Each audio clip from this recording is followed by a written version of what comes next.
Meron tayong bagong product, sumandapa, sapin-sapin, kasaba,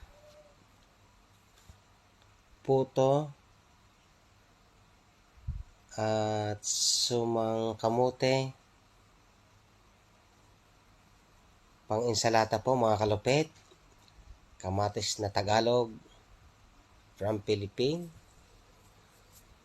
at pipino from Germany. Yan, wala po siyang pait.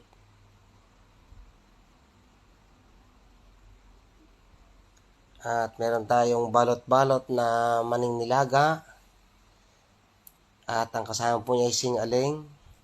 Comment lang po mga kalapit kung kilala nyo ang mga pagkain Pinoy. Salamat!